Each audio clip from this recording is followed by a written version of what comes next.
হাই friends, মই ৰঞ্জিতাই আপোনালোক সকলোকে মোৰ চেনেলটোলৈ স্বাগত জনাইছোঁ আৰু আশা কৰিছোঁ আপোনালোক সকলো ভালে আছে। আকৌ আহিছোঁ আজি ৰাতিপুৱাই। আচলতে আজি ৰাতিপুৱাই আহিলোঁ, অকণমান ওলাই যাব লাগিব দেউতাক লৈ। সেয়াও ক'ম বাৰু আপোনালোকক ক'ত যাওঁ কি কথা। সকলোৱে জানিছে যে দেউতা আহিছে, আমাৰ দেউতা আৰু মা দুয়োগৰাকী আমাৰ ঘৰতে আছেহি। অকণমান কৈ লওঁ আপোনালোকৰ ওচৰত। কথাখিনি হ'ল এনেকুৱা ধৰণৰ যে দেউতাৰ যোৱা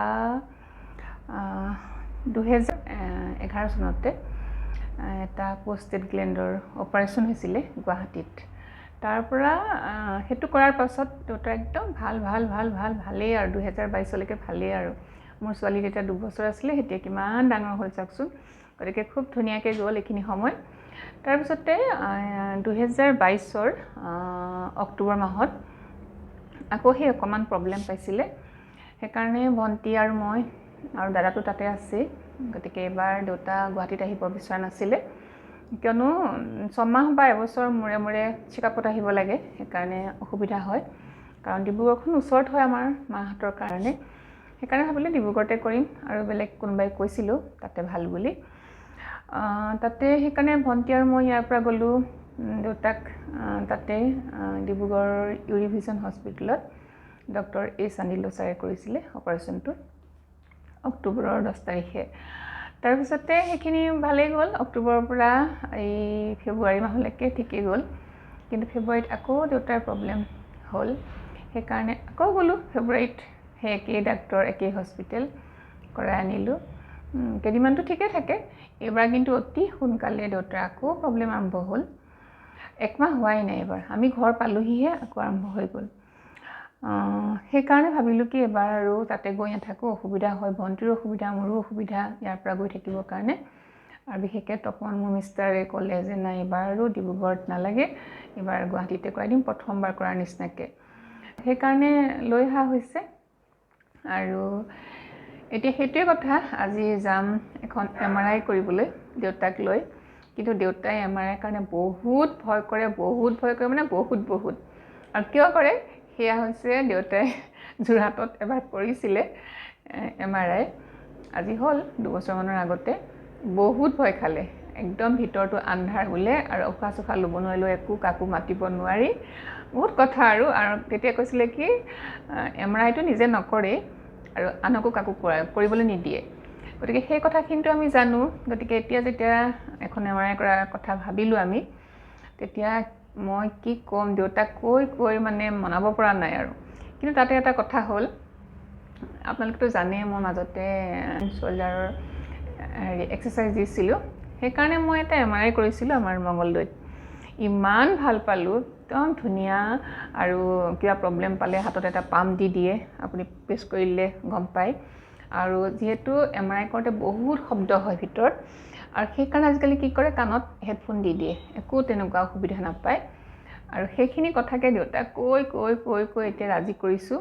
আৰু আমাৰ ইয়ালৈ, আমাৰ ঘৰত অহাৰ আগৰে পৰা, যোৰহাট থাকোঁতেও মই মানে দেউতাক কৈ আছোঁ যে আজিকালি একো প্ৰব্লেম নাই, MRI আগৰ নিচিনা নহয়, তুমি বহুত ভাল পাবা।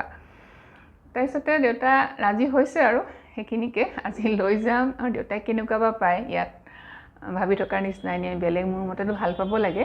সেইখিনিকে আপোনালোকৰ ওচৰত শ্বেয়াৰ কৰিম, আপোনালোকে চাই থাকিব। বলক তেতিয়াহ'লে দেউতাক লৈ যাম এতিয়া।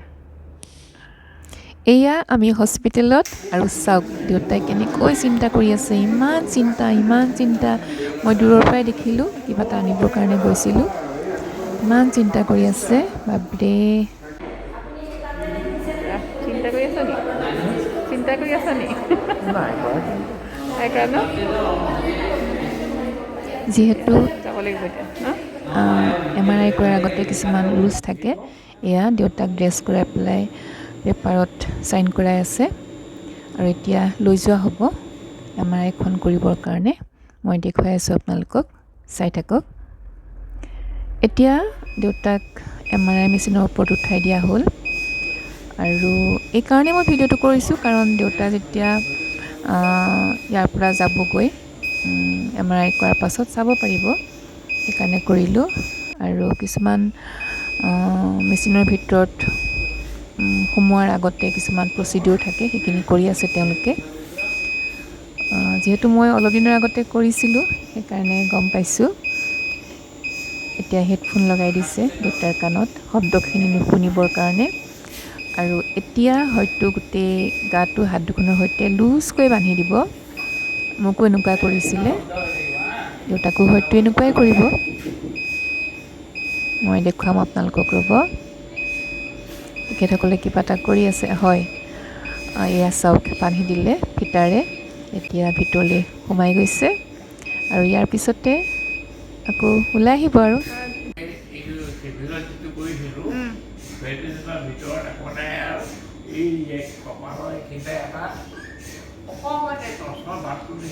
দেউতা বহুত হেপ্পী ইয়াতে MRI কৰাই পেলাই, আৰু পূৰা এক্সপিৰিয়েঞ্চৰ কথা কৈছে ল'ৰা দুজনক। তেওঁলোকেও খুব ভাল পাইছে আৰু খুব ভাল লাগিলে। মোৰ আজি ডাঙৰ কাম এটা কৰা নিচিনা লাগিছে আজিৰ দিনটোত। ঠিকে আছে, মুখখন ধুনীয়া হৈ আছে। যাওঁতে যেনেকৈ গৈছিলে তেনেকৈ আহিছে। ঘৰৰ পৰা অহাতকৈ বেয়া হ'ব। দেউতাই যে ভাল পালে সেইটোৱে মোৰ বহুত ভাল লাগিছে। আৰু আজি কামটো ইমানতে শেষ।